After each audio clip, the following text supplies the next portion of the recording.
Hello बच्चों, फिर एक नई वीडियो में आपका स्वागत है। बच्चों, आज की इस वीडियो में मैं आप लोगों को बताने वाला हूं बिहार बोर्ड जो आपका सेकेंड टर्मिनल का एग्जाम हो रहा है, ठीक है। अर्थात आज का, अर्थात 26 है ना, 26 तारीख को जो आपका साइंस का है ना एग्जाम होने वाला है। मैं इसका सिर्फ आज सब्जेक्टिव क्वेश्चन आंसर बताने वाला हूँ और बहुत ही आसान तरीका से, जो आप एक बार सुनेंगे और आपको एक बार में ही याद हो जाएगा, ठीक है। तो एग्जाम देने से पहले आप लोग इस वीडियो को एक बार पूरा वॉच कर लीजिएगा, ठीक है, ताकि आप लोग को बहुत हेल्पफुल मिल जाए, ठीक है। चलिए, तो आप लोग यहाँ पे देख सकते हो, ठीक है। यहाँ पे सेक्शन बी दिख रहा है, ठीक है। मैंने सेक्शन ए का वीडियो नहीं बनाया, अगर आप लोग देखना चाहेंगे तो है ना कमेंट करिएगा, उसका भी वीडियो दे दिया जाएगा। तो आप लोग यहाँ पे देख सकते हो सेक्शन बी में क्या लिखा है। प्रश्न संख्या 1 से लेकर 10 तक है ना, लघु उत्तरीय, इनमें से किन्हीं 5 प्रश्नों का उत्तर देना। 10 सवाल है, ठीक है ना। ये 10 सवाल में कितना का जवाब देना है बाबू? सिर्फ 5 का जवाब देना है, ठीक है। चलिए, तो मैं आपको कोई 5 का आंसर है ना बता दे रहा हूँ, देखिए ध्यान से देखिएगा। तो सबसे पहला सवाल है, प्रकाश के अपवर्तन के नियमों को लिखें, ठीक है। दूसरा में कहता है अवतल दर्पण तथा उत्तल दर्पण में अंतर स्पष्ट करें, ठीक है। और तीसरा में कहता है पानी में रखा हुआ सिक्का कुछ ऊपर उठा हुआ प्रतीत होता है, क्यों। और 4 में है रेलवे सिग्नल का प्रकाश लाल रंग का ही क्यों होता है। 5 में रासायनिक समीकरण क्या है। इस तरीके से और भी सवाल है, बट हमको तो 5 का ही जवाब देना है, ठीक है ना। तो फिलहाल मैं अभी आपको 5 का जवाब दे देता हूँ, फिर एक अगला वीडियो फिर स्पेशल बनाऊंगा, उसमें सारे के सारे का जवाब दूंगा, ठीक है। चलिए, तो पहले इसमें से कोई किसी 5 का आंसर आप लोग देख लेंगे, ठीक है। और बाकी तो लॉन्ग टाइप है, ठीक है ना। यहाँ पे 5 है, इसमें से कोई 3 का जवाब देना है। चलिए, तो पहले मैं 2 नंबरी का आंसर बताता हूँ, फिर आपको 5 नंबरी का भी आंसर बता दूंगा, ठीक है। चलिए, तो ध्यान दीजिएगा। यहाँ पे सबसे पहला सवाल था आपका प्रकाश के अपवर्तन के नियम को। यहाँ पे प्रकाश के अपवर्तन क्या लिखना था, है ना, नियम को लिखना था, ठीक है ना। प्रकाश का अपवर्तन क्या है ये नहीं लिखना था, लिखना था प्रकाश के अपवर्तन के नियम। तो मैं सिर्फ यहाँ पे आपको प्रकाश के अपवर्तन के नियम बताने वाला हूँ, ठीक है।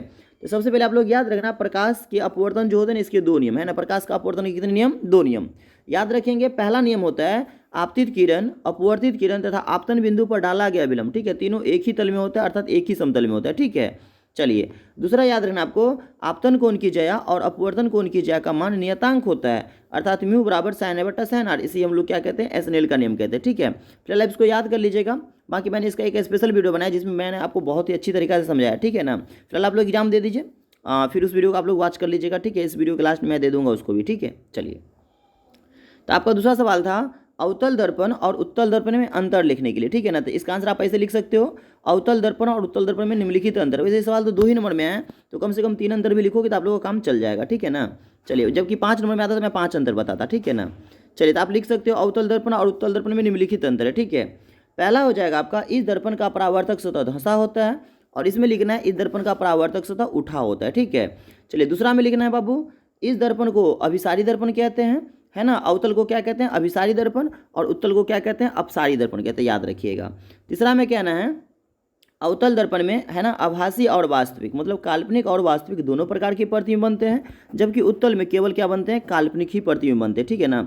और भी याद रख सकते हो कि अवतल दर्पण में बड़ा प्रतिबिंब बनता है, ठीक है, और उत्तल में सिर्फ छोटा बनता है। चलिए, इतना लिखने से काम आपका चल जाएगा, ठीक है। चलिए, तो तीसरा सवाल आपका रहेगा, पानी में रखा हुआ सिक्का कुछ ऊपर उठा प्रतीत होता है, क्यों। सिंपल सा, प्रकाश के अपवर्तन के कारण, ठीक है ना बाबू। प्रकाश के अपवर्तन के कारण पानी में रखा हुआ सिक्का कुछ ऊपर उठा हुआ क्या करता है? प्रतीत होता है, ठीक है। चलिए, इसका आंसर यही होगा, सिंपल आप लोग लिख लेंगे, ठीक है ना। चलिए, चौथा सवाल रहेगा, रेलवे सिग्नल का प्रकाश लाल रंग का ही क्यों होता है। सिंपल, लाल रंग का तरंग दैर्ध्य सबसे अधिक होता है, जिसके कारण वो दूर से दिखता है, इसीलिए रेलवे सिग्नल का प्रकाश कैसा होता है? लाल रंग का होता है। बट मैं आपको एक बार पढ़ के सुनाता हूँ, बहुत सिंपल सवाल है, आपको समझ में आ जाएगा, ठीक है। तो सवाल था आपका, रेलवे सिग्नल का प्रकाश लाल रंग का ही क्यों होता है। तो इसका आंसर हो जाएगा, हम जानते हैं कि लाल रंग का तरंग दैर्ध्य, है ना, बाकी सभी रंगों से अधिक होता है, जिसके कारण यह दूर से भी, है ना, दिख जाता है। इसलिए रेलवे सिग्नल का प्रकाश क्या होता है? लाल रंग का ही लगाया जाता है, ठीक है ना। बहुत सिंपल आंसर था, क्योंकि हम जानते हैं लाल रंग का तरंग दैर्ध्य बाकी सभी रंगों से अधिक होता है, जिसके कारण लाल रंग क्या होता है ना, दूर से भी दिखाई देता है। यही कारण है कि रेलवे सिग्नल का प्रकाश लाल रंग का ही लगाया जाता है। चलिए, 5 का जवाब देना था, 4 का जवाब दे दिए, एक और देख लीजिए। तो 5वां सवाल था आपका, रासायनिक समीकरण किसे कहते हैं, ठीक है। तो बहुत सिंपल भाई, इसका परिभाषा हो जाएगा रासायनिक अभिक्रिया, है ना। रासायनिक अभिक्रिया में अभिकारक और प्रतिफल के स्थान पर, ठीक है ना। अभिकारक मतलब तीर के पीछे वाला, प्रतिफल मतलब तीर के आगे वाला, ठीक है। तो यही बात आपको याद रखना है, रासायनिक अभिक्रिया में अभिकारक और प्रतिफल के स्थान पर संकेत तथा सूत्र का उपयोग कर, है ना, उसे संक्षेप मतलब छोटा सा रूप में, है ना, व्यक्त करना क्या कहलाता है बाबू? रासायनिक समीकरण कहलाता है। जैसे हाइड्रोजन प्लस क्लोरीन से क्या बनेगा? Hydrogen chloride. आप इसको शॉर्टकट लिख सकते हो, H2 + Cl2 से क्या बन जाएगा, है ना, 2HCl। या इससे भी छोटा एग्जाम्पल अगर आपको याद नहीं, सिंपल याद रखना, C+O2 से क्या बन जाएगा? CO2, बस हो गया, ठीक है। चलिए, तो मैंने आपको बता दिया, इसमें से किसी 5 का जवाब मैंने दे दिया, ठीक है। बाकी सवाल का मैं फिर से एक नया वीडियो बनाऊंगा ना, उसमें आप लोग देख लेना। फिलहाल आज एग्जाम दे दो आप लोग, ठीक है। चलिए, अब लॉन्ग टाइप वाला भी सवाल देख लो आप लोग। तो लॉन्ग टाइप में आप देख सकते हो यहाँ पे कहता है दूर दृष्टि दोष से आपका क्या अभिप्राय है, इस दोष का निवारण किस प्रकार से किया जाता है। विस्थापन उभय विस्थापन अभिक्रिया में अंतर लिखिए। अम्ल क्षार तथा लवण में, है ना, क्या है, इनके दो दो उदाहरण दीजिए।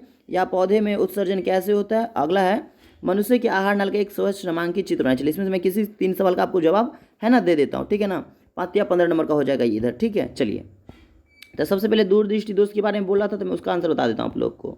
तो इसका आंसर आपका ये हो जाएगा बाबू, ध्यान से देख लीजिएगा, ठीक है, बहुत सिंपल आंसर हो जाएगा। सवाल था दूरदृष्टि दोष क्या है ना, इस दोष को निवारण कैसे किया जाता है।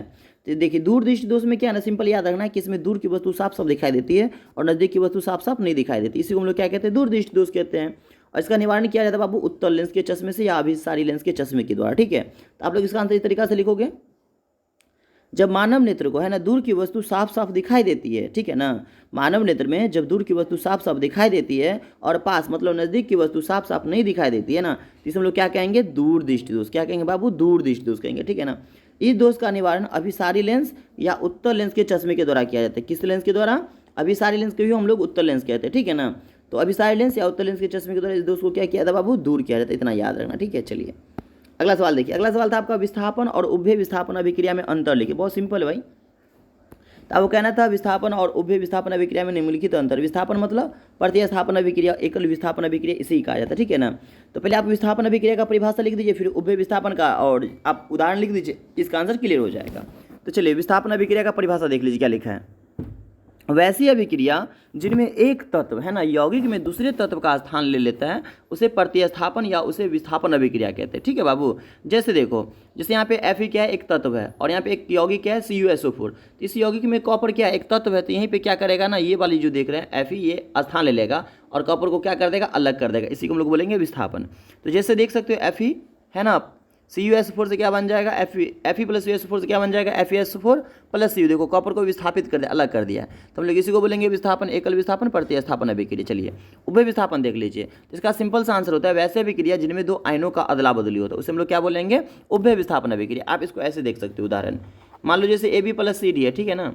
मान लो यहाँ पे प्लस होगा आयन, यहाँ माइनस होगा, यहाँ प्लस आयन होगा या माइनस वाला आयन होगा, ठीक है ना। तो यहाँ पे क्या बन जाएगा, पहले आप तो A को, ठीक है, और ये वाली जो C देख रहे हो ना, आप इसको ऐसे ही छोड़ दो, ठीक है। अब ये जो D देख रहे हो ना माइनस वाला ना, ये A के पास चला जाएगा, और ये जो B माइनस वाला देख रहे हो ना, ये C के पास चला जाएगा, ठीक है। तो यहाँ पे बन जाएगा CV। जैसे में हो जाएगा इस तरीके से आप सोच के लिख सकते हो, ठीक है ना। और एक सवाल का जवाब अभी फिलहाल और देना था, तो एक सवाल का और बता देते हैं, आपका आंसर देख लीजिए। जैसे यहाँ पे कहता था पौधों में उत्सर्जन कैसे होता है, ठीक है ना। तो इसे पौधों में जो उत्सर्जन होता है ना, ठीक है, पौधों में उत्सर्जन कैसे होता है, मतलब पौधे से जो कचरा पदार्थ बाहर निकलता है ना, टेनिन, रेजिन, ये सब हम लोग उसको क्या बोलते हैं, पौधों में उत्सर्जन, ठीक है ना। बाकी आप लोग लिख लीजिएगा, या ये भी लिख सकते थे आप लोग, अम्ल, क्षार, लवण क्या, ठीक है ना। अम्ल किसे कहते हैं, खट्टा पदार्थ को क्या कहते हैं, अम्ल कहते हैं। क्षार किसे कहते हैं, है ना, जो कड़वा होता है उसे हम लोग क्या कहते हैं, क्षार कहते हैं। इस तरीके से आप लिख सकते थे। या मनुष्य के आहार नाल का एक स्वच्छ नामांकित चित्र है, ठीक है ना। या तो आप लोग एक फोटो ही बना सकते थे, ठीक है। इस तरीके से आपका काम हो जाता, ठीक है ना। तो आशा करेंगे बाबू आज का वीडियो बहुत ही अच्छा लगा होगा, ठीक है ना।